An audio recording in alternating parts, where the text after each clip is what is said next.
Olá pessoal, tudo bem? Professor Alex Azik aqui, mais uma aula sua de física, beleza? O que a gente veio fazer aqui hoje? Aula de ótica, leis da refração, uma matéria que é muito interessante, uma matéria que é muito legal aí, né? Da gente estudar e relembrar alguns conceitos aí presentes dentro da ótica geométrica, belezinha? Então olha lá. Primeira coisa aí, quando a gente fala de... Deixa eu pegar minha caneta que eu sempre esqueço. Quando a gente fala de refração, a gente fala do fenômeno no qual a luz muda de meio material, não é isso? Refração, eu já falei isso aí em aulas anteriores, mas a refração ocorre quando? Quando você tem um segmento luminoso aí, ó, que sofreu um redirecionamento, por quê? Porque a princípio ele estava num meio 1, num meio, né, digamos aqui, o clássico, né, ar, e ele passou para a água, não é isso? Então o que acontece? Ele sofreu um desvio. Pelo princípio da propagação retilínea, ele deveria ter passado aqui, ó. Mas não passou, ele sofreu uma aproximação com a reta normal aí, não é isso? Peguei a água, eu não sei nem que eu botei, mas vou pegar. Aqui. Então olha só, deveria passar em linha reta e não passou, né? Então esse princípio aí é caracterizado pela refração. Veja aqui, eu deveria passar, sofreu uma mudança aí. Refração é a passagem da luz de um meio para o outro, implicando numa alteração na velocidade de propagação e um redirecionamento, beleza? Ela sofre uma mudança na velocidade e na direção, né? Deveria passar aqui e sofreu uma aproximação aqui com essa reta considerada normal. Coisa importante para você não esquecer nunca na sua vida: velocidade da luz no vácuo 300 mil km por segundo, ou 3 vezes 10 a oitava metros por segundo, né? Portanto, em qualquer outro meio, a velocidade da luz será sempre menor do que o vácuo, porque o vácuo é a ausência de meio material, então é o que deixa a luz viajar aí com a maior velocidade possível, certo? Então, em qualquer outro meio, a velocidade da luz será definitivamente menor do que 300 mil km por segundo. Beleza? Nesse outro slide aqui, ó, tá travando um pouquinho a máquina, mas vamos lá com paciência. Como é que eu calculo essa refringência, ou que os exercícios chamam de índice de refração absoluto? Nada mais é do que a razão entre dois valores, né? Quando eu pego e divido a velocidade da luz no vácuo, que é essa 300 mil km por segundo, ou 3 vezes 10 a oitava metros por segundo, eu pego esse valor e divido pela velocidade na luz no meio que eu estou estudando, quando eu faço essa divisão de 300 mil km por segundo, pela velocidade, digamos que eu tenho um meio aí que tenha 100 mil km por segundo, beleza? 300 mil dividido por 100 mil dá 3. Isso me diz que o índice de refração, o valor de refringência desse meio que eu estou supondo aí vale 3, certo? Que nada mais é um valor que demonstra a dificuldade da luz em viajar nesse meio, beleza? Então se aqui, supondo lá, né, isso aqui é tabelado, 300 mil por 100, 300 por 100, 300 mil por 100 mil vai dar 3. Então quer dizer que a dificuldade da luz em viajar nesse meio tem valor 3. Se você notar e perceber um pouquinho de matemática, a proporção que essa velocidade vai caindo, vai ser tendo valores cada vez menores, mais dificultoso é o meio, mais difícil, mais refringente ele é. Então vai aumentando o correspondente índice de refração. Viu? Então o índice de refração, na verdade, é uma escala, né, um valor que demonstra a dificuldade da luz em viajar naquele meio ali, né? Quanto mais difícil é para a luz atravessar esse meio suposto e transparente. Aqui eu coloquei uma tabelinha com alguns valores de índice de refração de alguns materiais. Aqui, por exemplo, água, 1,33, álcool etílico, né? 1,36, acetona, 1,35, querosene, 1,44. Repare que quanto mais denso for o meio, mais difícil é para a luz viajar. Óleo laxante, né, para você que está com problema aí, né, é 1,47. Bálsamo do Canadá, 1,5, e assim vai. Quanto mais denso for o meio, maior vai ser a dificuldade da luz atravessar. Faz sentido, né? Então olha lá, o índice de refração do ar vai ser sempre 1, né, porque a gente admite já que ela tem 300 mil km por segundo, assim, hipoteticamente, né? 300 mil km por segundo, tanto no ar quanto no vácuo. Que o ar atrapalha muito pouco a luz, né? Então aqui vai ficar uma coisa na ordem de 1, né? aqui 300 mil por um número muito próximo, 299,99999. Então vai ficar aqui o mesmo número sobre numerador e denominador, a gente vai admitir que o índice do ar é sempre 1. Falando um pouquinho do índice de refração relativo, né? O que é o índice de refração relativo? Como o próprio nome já fala, é o índice de refração relativo entre duas situações, né? O cara que fala assim, preciso discutir com você tal coisa. Relativo ao quê? A discussão tem que ser pertinente a alguma situação que seja, né, dessa pessoa que quer falar comigo e, né, uma linha, um paralelo com outra coisa. A compra da casa, a venda de um terreno, a transferência, enfim. Esse índice de refração relativo vai te falar o índice de refração entre dois meios, meio 1 e meio 2, né? Como é que eu faço isso? Com a mão, né? O índice de refração do meio 2 em relação ao meio 1 é Ni2 sobre Ni1, certo? O índice de refração relativo do meio 2 com o meio 1 é o Ni2 sobre o Ni1. Ora, mas como que eu calculo Ni2, professor? Qualquer índice de refração é calculado como sendo velocidade da luz no vácuo dividido pela velocidade da luz no meio. Aqui embaixo é a mesma coisa. Velocidade da luz no vácuo, velocidade da luz nesse meio. Quando eu pego, mantenho a primeira, multiplico pelo inverso a segunda, eu tenho uma coisa interessante, que o índice de refração do meio 2 em relação ao meio 1, ele é calculado como sendo V1 sobre V2. Vê que inverteu aí, ó, a velocidade no meio 1 sobre a velocidade no meio 2. Beleza? É útil em alguns exercícios aí que abordam índice de refração relativo. Aqui, ó, eu já começo a falar 25 mil pecinhas. Se liga aqui, ó. O que eu estou mostrando aqui, ó? Que é importante a gente observar quando você vai falar de refração. Se liga aí no bagulho. O raio luminoso vem aqui com uma velocidade V1, sofre um redirecionamento e com certeza você vai ter um V2 aí que vai ter um valor menor do que o V1. Você vai notar o seguinte nos exercícios, que existe um comportamento padrão. Toda vez que ele opera uma aproximação dessa reta aqui, que é normal, que é 90 graus com a separação, a superfície que separa o meio 1 do meio 2, toda vez que eu tiver uma aproximação com a normal, esse V2 é menor que o V1. Ou seja, na dificuldade, esse feixe luminoso vai se aproximar da normal. E por analogia, você vai pensar comigo na analogia reversa. Se ele eventualmente viesse para cá e sofresse um afastamento da normal, é porque ele encontrou um meio mais fácil, um meio onde ele teve maior facilidade de se propagar, e com certeza V2 é maior do que V1. Beleza? Aí aqui eu coloquei uma coisa aqui que as pessoas perguntam, professor, e se o feixe luminoso não tiver ângulo nenhum aqui, ó, não tiver nenhum, esse ângulo de incidência dele aqui com a normal for zero, né? Então ele passa reto ignorando aí a separação dos meios, né? Quando ele incide normal, assim, ele passa reto ignorando aí, né? Aí eu falo, a refração da luz pode ser acompanhada ou não de um desvio da sua trajetória, depende do ângulo de incidência. Claro, situação única, tá, pessoal? A única situação onde você não vai ter o desvio vai ser nesse caso particular, aonde ele incide perpendicularmente. Por isso que eu já falo assim, ó, se teve refração, vai ter desvio, tá? Porque só tem essa exceção, onde não tem desvio. Quando ele incide exatamente normal, sobre a normal, né? É a reta normal de separação entre os dois meios. Olha lá. Primeira lei da refração, né? Ele fala o quê? Ele fala uma coisa bem legal, que o raio incidente, esse raio, essa normal, né, que eu estou dando ênfase aqui, e esse raio refratado são coplanares. O que isso quer dizer? Que esse raio incidente, esse raio refratado, né, refletido quando ele bate e volta, refratado quando ele atravessa, e essa normal, estão todos no mesmo plano. Todos no mesmo plano, eles são coplanares. Quando estão na mesma linha, colinear. Quando estão no mesmo plano, coplanar. Faz sentido, né? Beleza?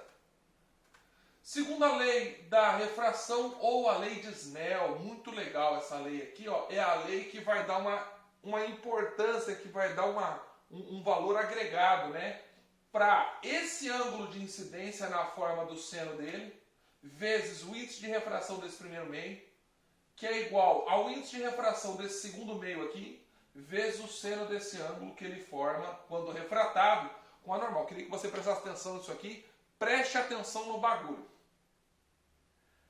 Esse ângulo é sempre formado entre o raio incidente e a normal. Muitos exercícios de maldade te dão esse ângulo aqui de baixo, ó.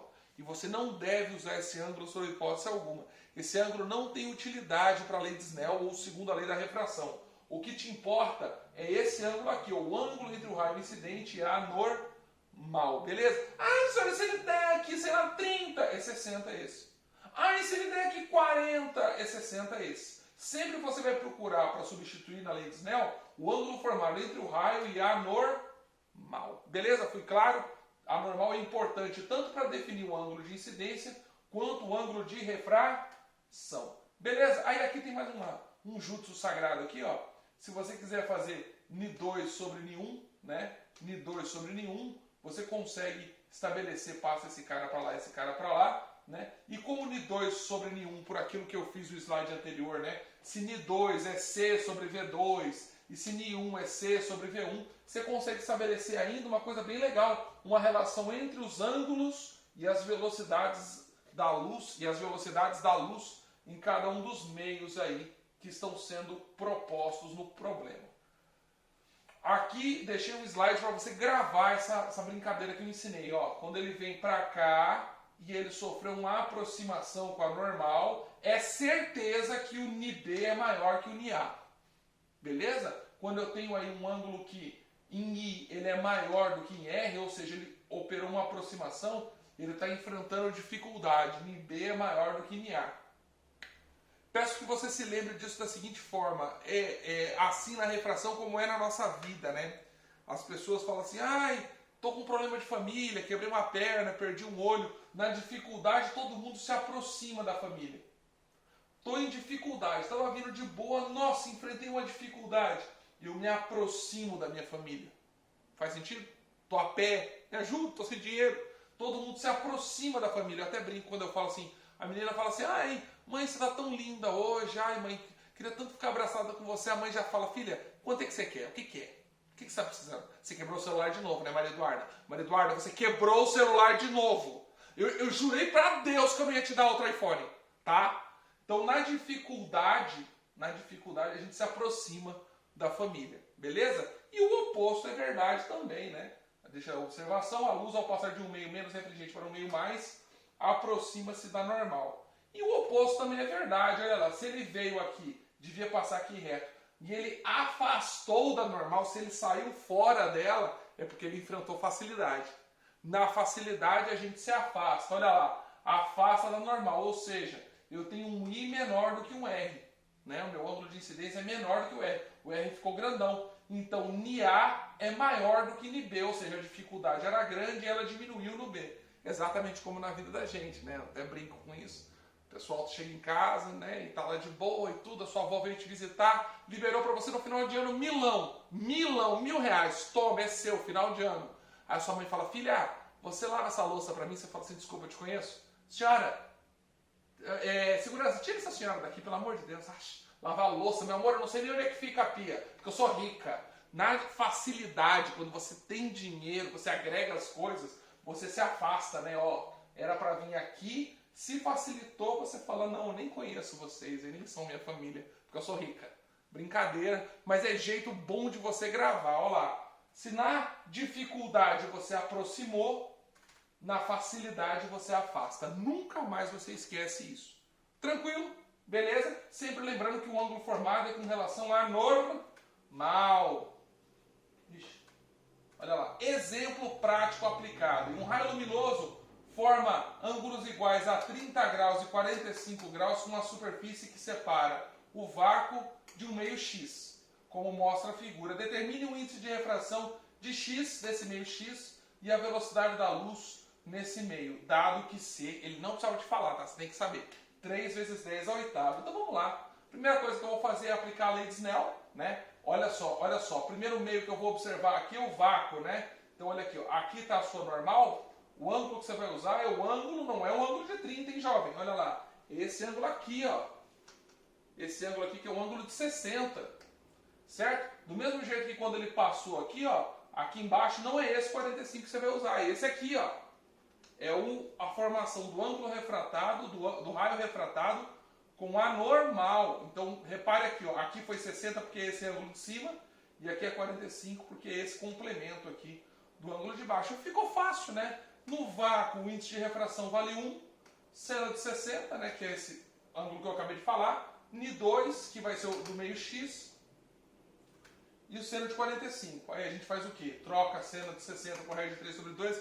Ah, professor, eu não sei essa tabela periódica, tabela trigonométrica, eu não gosto. Tem que saber, pessoal. Tabela trigonométrica você é obrigado, a partir do momento que ela foi apresentada para você, ela fala, toma, é sua. Seno, cosseno e tangente dos ângulos de 30, 45 e 60 você tem que saber. Ah, o exercício não deu. Tem que saber. Seno de 60, raiz de 3 sobre 2, certo? Ni1, 1 mesmo. Ni2 é o que eu quero. Seno de 45, raiz de 2 sobre 2. Aí a gente faz as matemáticas da vida aqui, ó. Corta esse cara com esse, passa o raiz de 2 dividindo. Fica raiz de 3 sobre raiz de 2, aí tinha que fazer uma racionalização. Ou na prática eu já passo por ser um jutsu sagrado aí, Kakashi. Adota aí na maioria dos exercícios, esse raiz de 3 você já pode tentar usar ele como 1.7. E esse raiz de 2 você sempre usa ele como sendo 1.4. Já vai te aproximar da resposta correta e grandemente. Então, você pega para dividir 1.7 por 1.4, vai te dar 1.2, 1.21 aí. Beleza? Fácil, né? Lei de Snell, aplicação direta de fórmula. Né? Ah, ele ainda pediu outra coisa, danado. Ele ainda te pediu o quê? Ele te pediu para calcular a velocidade da luz nesse meio x aqui, ó. Você vai calcular com facilidade. Você tem um índice de refração, você tem a velocidade da luz sendo 3 vezes 10 oitava. Passa o V2 para cá, o V2 para lá e o V1 para V1, oh meu Deus, V2 para lá e o 1.21 para cá, faço a divisão. Você vai ver que a velocidade aí vai ser próxima, né? Como o índice de refração deu próximo de 1, vai dar próximo de 300, né? Vai dar 2.48 vezes 10 a oitava, né? Lembra lá que eu falei que é 3 vezes 10 a quinta, 300 mil quilômetros por segundo, mas se for metro por segundo, fica 3 vezes 10 a oitava, né? Porque você tem que tirar do quilômetro, você tem que transformar em 10 a terceira. Então a sua resposta, 2.48 vezes 10 a mosquito, 2.48 vezes 10 a oitava. Beleza, agora fala de um negócio legal, que são os fenômenos que estão ligados à refração. Aonde que eu consigo, professor, na minha vida maravilhosa, delícia, deslizar e percorrer os fenômenos aí da refração luminosa? Onde é que eu consigo ver? Bom, no arco-íris, né, você tem ali um fenômeno de refração luminosa. Aqui você tem outra refração luminosa, né, quando a luz branca incide, né, num prisma com o ângulo correto aqui, ocorre que cada uma das frequências que estão aqui dentro da luz branca, cada uma das frequências vai perceber o prisma de uma maneira ligeiramente diferente, né? Então a luz branca vem e cada uma das cores, violeta, vermelho, vermelho, laranja, amarelo, verde, azul, anil e violeta, né? Cada uma das cores vai perceber um desvio diferente. E olha que legal isso aqui, esse meu desenho ficou bem bom. O violeta é realmente a que mais desvia e o vermelho é o que menos desvia. Então quando ele vem aqui assim, ó, o vermelho praticamente vai reto, né? E o violeta é que tem realmente um desvio mais sério, um desvio violento, né? Violeta, violento, magias. E aí o que acontece? Ele vem e realmente sofre um desvio bem intenso aí. Isso acontece num prisma, isso acontece no arco-íris, isso acontece aí às vezes numa vitrine sua lá bem limpinha, né? E a luz incide pela manhã e forma na sua sala um arco-íris também. Qualquer coisa que ofereça, né, a passagem da luz, uma refração, um índice de refração ligeiramente diferente para cada uma das frequências que aqui estão, vai decompor a luz branca aí, botando o espectro de emissão. Olha aí, ó, outro exemplo que eu acabei de colocar, né, o que acontece no arco-íris, né? Você tem um acúmulo de gotículas de água que ficaram em suspensão na atmosfera. Esse acúmulo de gotículas faz o quê? Né? Opera aí uma emulação, né? Ele simula um prisma gigante e você tem esse recorte bonito das 7 cores do arco-íris no céu. Basicamente, né, acontece que ela se decompõe, né, quando ela adentra nas gotículas, e quando ela retorna, ela tem aqui uma coisa chamada reflexão total, né? Eu já vou falar disso, né, porque ele decompõe na entrada e já sai decomposto aqui, colocando a situação do arco-íris. Olha lá, outra situação, essa é bem emblemática, todo mundo já viu isso, né? O fundo da piscina, ou quando você põe uma caneta dentro de um copo com água, né? Não vou botar agora que eu vou molhar minha caneta, mas se eu enfiar a caneta aqui, ó, você percebe que a caneta tem uma ilusão de ótica, que ela aparenta estar quebrada, né, por estar parcialmente mergulhada em água. Por quê? Porque essa parte da luminosidade que vem dessa parte submersa sofre um desvio. Na hora que ele passa da água para o ar, ele sofre um redirecionamento. E esse redirecionamento te dá a impressão de que corpos parcialmente submersos estejam quebrados aí, né? Um exemplo claro aí da luz mudando de meio, refração luminosa.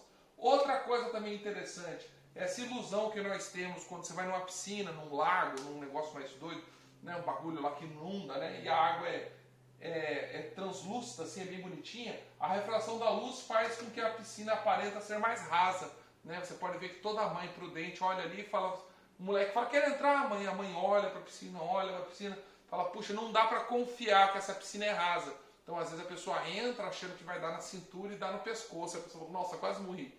Por quê? Porque o fundo da piscina aparenta estar muito mais alto, muito mais próximo da flor da água do que de fato está. Isso é culpa, é responsabilidade da refração luminosa. Eu já vou falar disso daí, beleza? Outra situação muito legal também que tem, o pessoal da NASA manja horrores disso, é a situação onde objetos luminosos que estão fora de situação exoplanetária, falei bonito, hein? Situação extraplanetária, extraterrestre, quando eles emitem luz para cá, essa luminosidade tem que passar por diferentes camadas da atmosfera.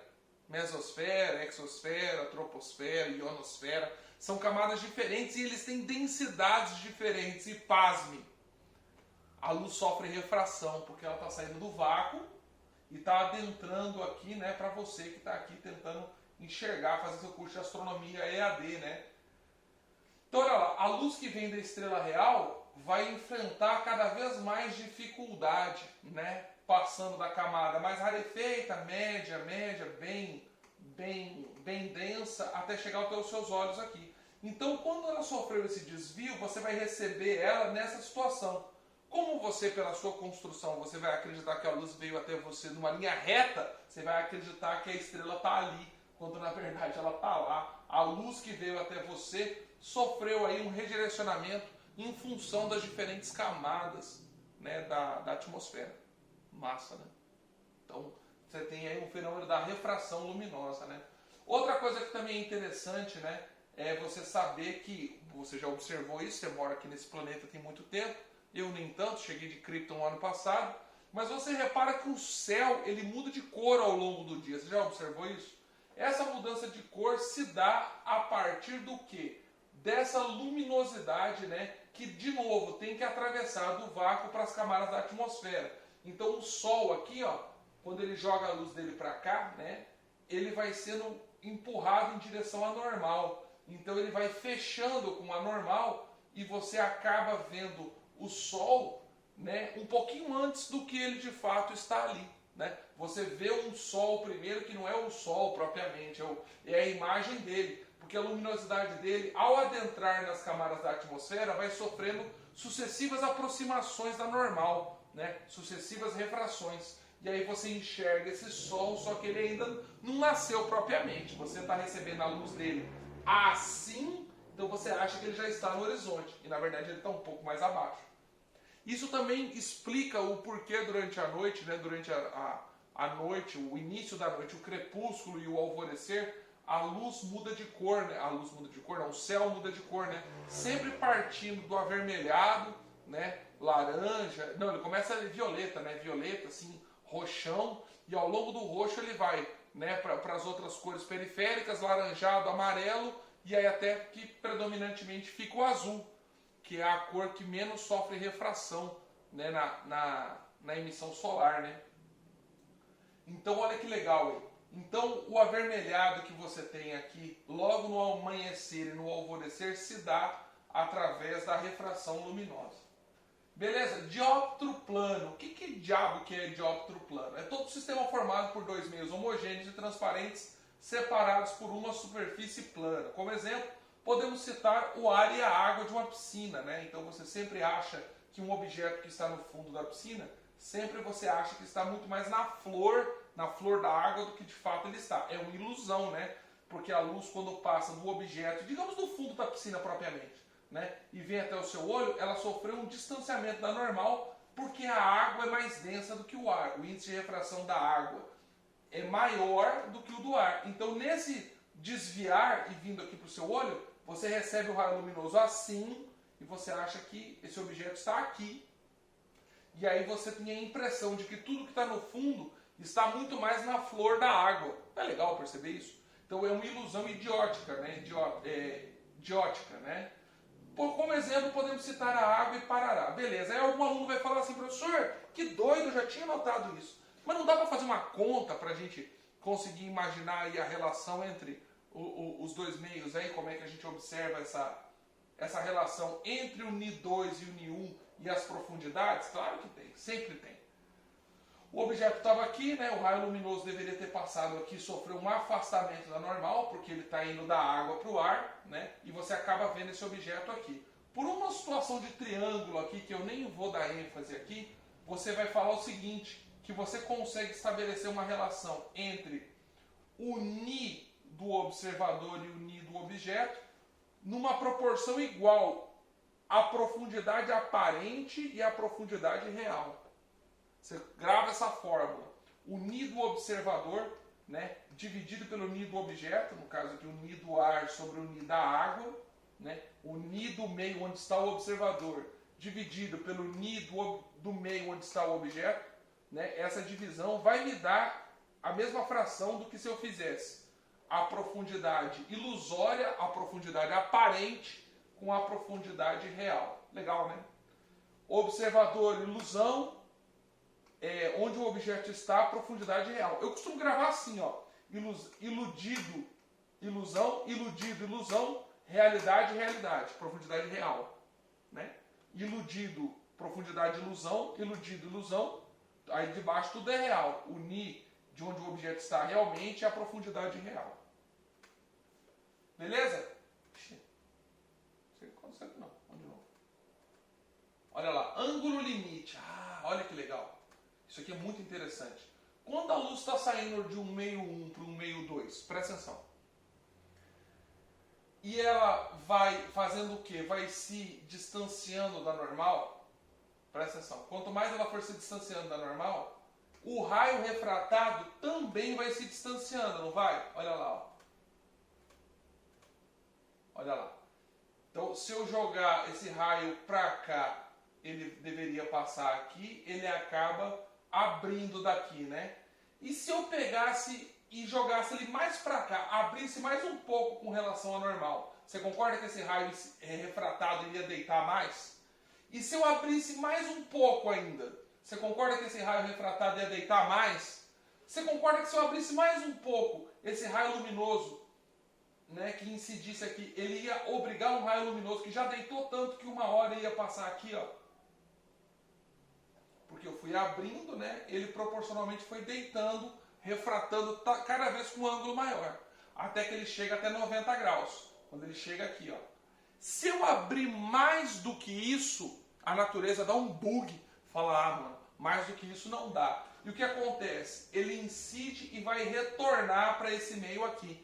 Ele integralmente bate nessa superfície de separação e retorna para o meio que gerou, né, para o meio de origem, né? Então olha o que acontece. Acontece o que eu chamo de reflexão total. E eu consigo calcular esse ângulo limite sempre quando a luz está passando de um meio mais difícil para um meio mais fácil. Sempre do mais difícil para o mais fácil, né? Então olha lá, raio refratado, Parará, aí aqui é a outra opção, do outro lado, raiozinho vermelho, né? Eu vou botar mais um que ele vai abrir mais ainda, ó. Esse aqui já é o ângulo limite. Se eu abrir mais do que isso, vamos ver se eu coloquei o slide aqui, ó.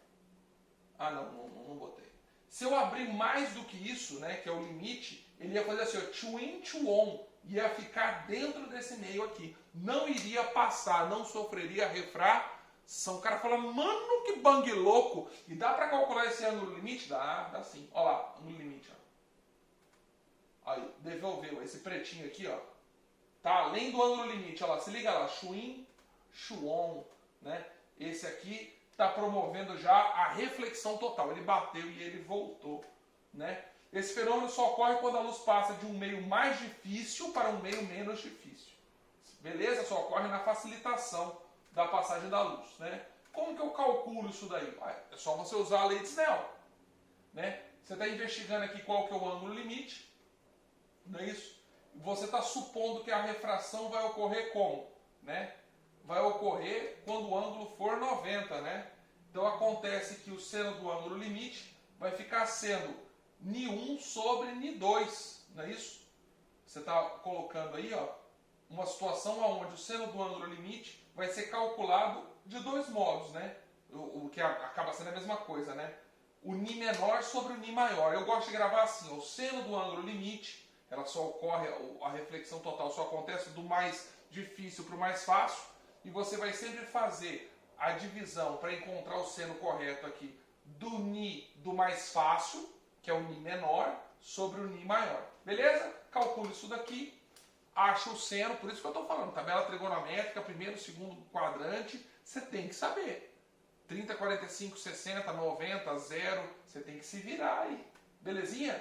Situações onde você tem a reflexão total aplicada na sua vida. Se você está assistindo essa minha aula, com certeza você está fazendo uso de uma coisa chamada fibra ótica, né? A transmissão de dados hoje em dia é feita através, né, de modo mais célere, com cabos que constantemente na sua parte interna tem, né, um meio aonde, né, imagina que isso aqui seja a fibra ótica, o meio externo é mais fácil de conduzir a luz, né, é melhor propagador da luz do que o meio interno, né?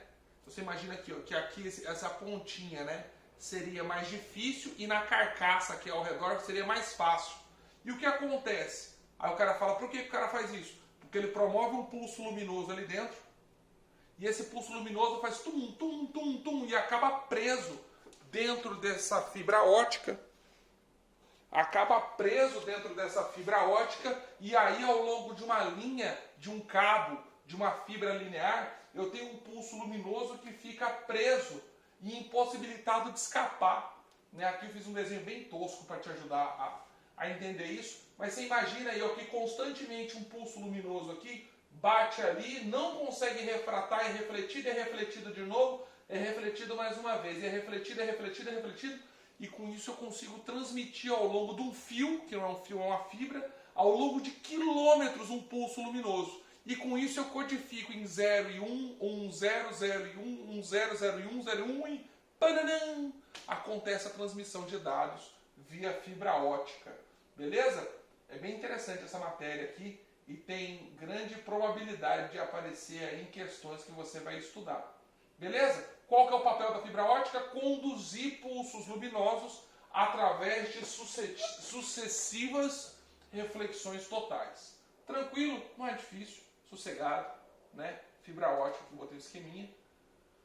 Não sei se você sabe, mas eu estou falando aqui, né? O fundo dos oceanos, né, tem uma situação bem peculiar, né? A gente tem quilômetros e quilômetros de grossos cabos de fibra ótica ligando aí a África no Brasil, o Brasil na Europa, a Europa nos Estados Unidos. Não sei se você sabe disso. Pelo fundo dos oceanos você tem quilômetros e quilômetros de verdadeiras dutos, né, túneis. Não são túneis propriamente, mas são cabos, né, que ficam ali cruzando o oceano, promovendo aí os pulsos, né, entre os continentes. Não sei se você sabia disso. É interessante. Uma das peculiaridades desses cabos é que eles têm que ter manutenção constante, porque os tubarões, por alguma razão, vão lá e mordem esses cabos.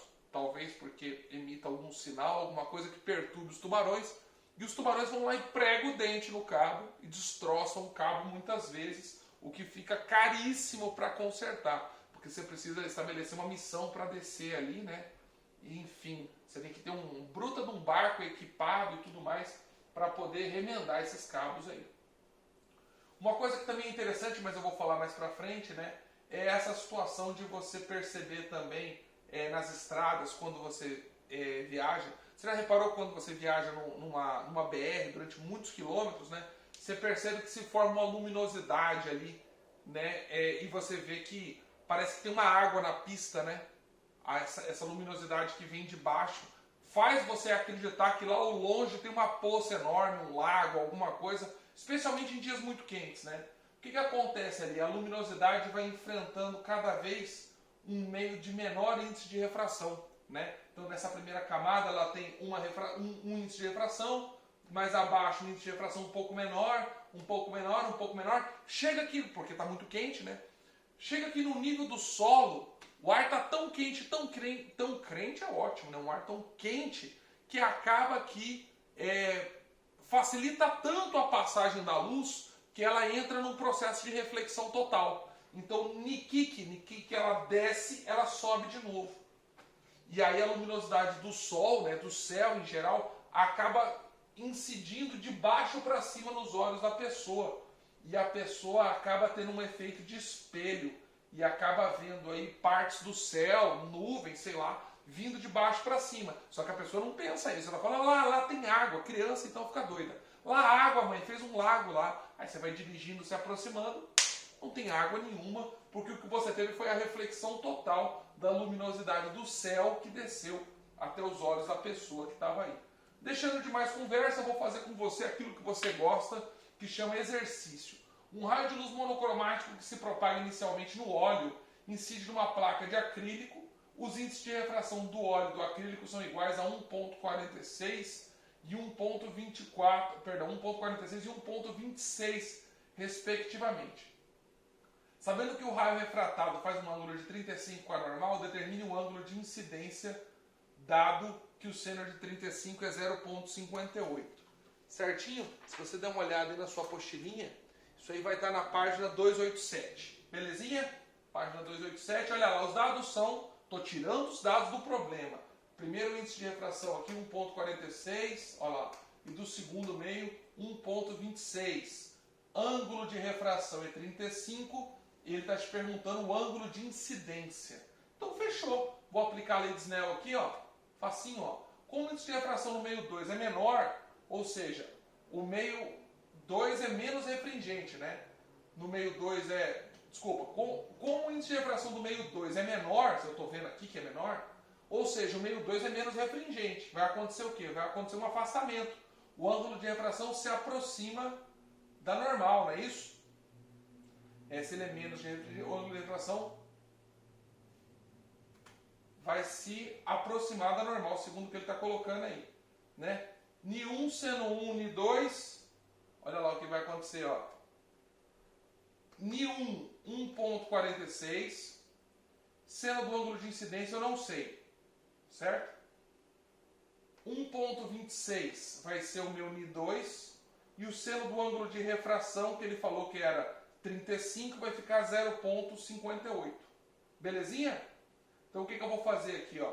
Se ele enfrentou uma facilidade, né? Tá passando do meio 1 para o meio 2, ele enfrentou uma facilidade. E ele estava com um ângulo de 35, você vai ver aqui, ó, que quando eu fizer essa continha, eu vou ver aqui, ó, 1,28 vezes 0,58 dá 0,73. 0,73 dividido por 1,46 é meio.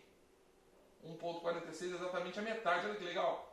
O ângulo cujo seno é meio é 30, então I é igual a 30. O que ele está querendo te mostrar aqui, ó? Que ele te perguntou o ângulo de incidência, que você concluiu que era 30, certo? E como ele enfrentou uma facilidade, ó, Ni1 para o Ni2, né? Ni1 para o Ni2. Ele entrou com 30, quando era 1,46. Quando chegou em 1,26, ele se afastou, certo? Ele se afastou, é isso que ele está falando aqui, ó. Ele se afastou. Ele entrou com 30, que a gente fez a continha, e acabou que ele saiu com 35. Ele se afastou porque o índice de refração caiu.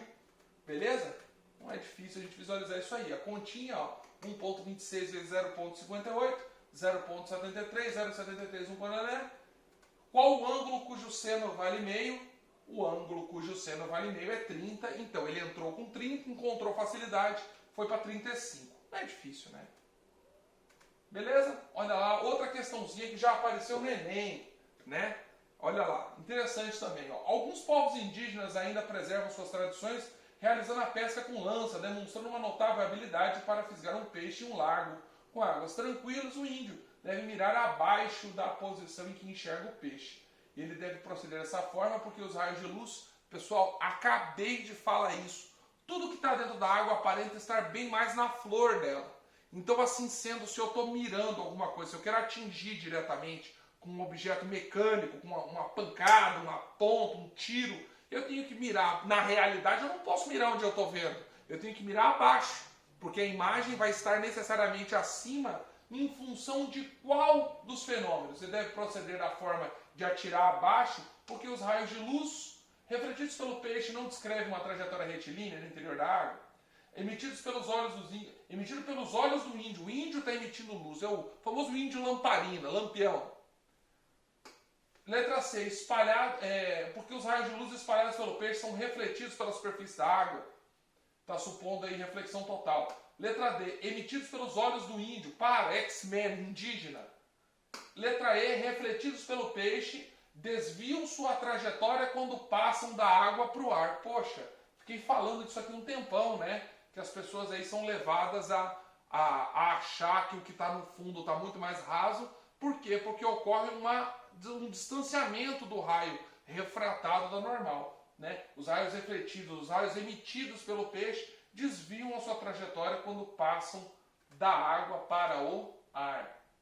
O último exercício, né, já deu o nosso tempo aí, é um exercício que fala do uso da fibra ótica, né? O uso da fibra ótica, dá uma olhadinha.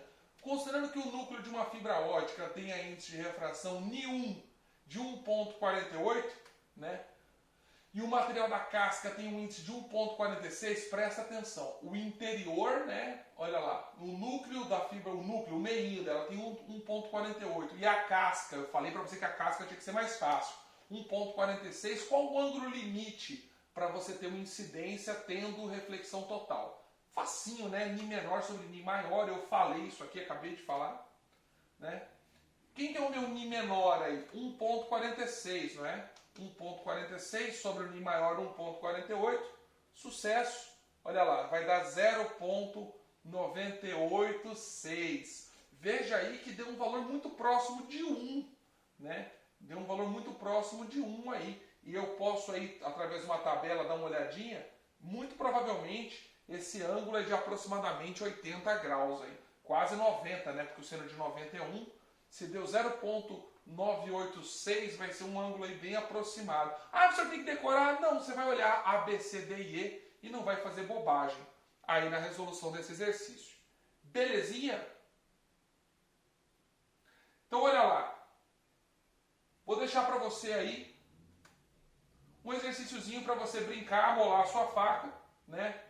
Exercício de tarefinha, página 289, 1, 2, 3 e 4. Belezinha? É isso. Um abraço para vocês, até a nossa próxima aula. Espero que você tenha gostado. Tchau!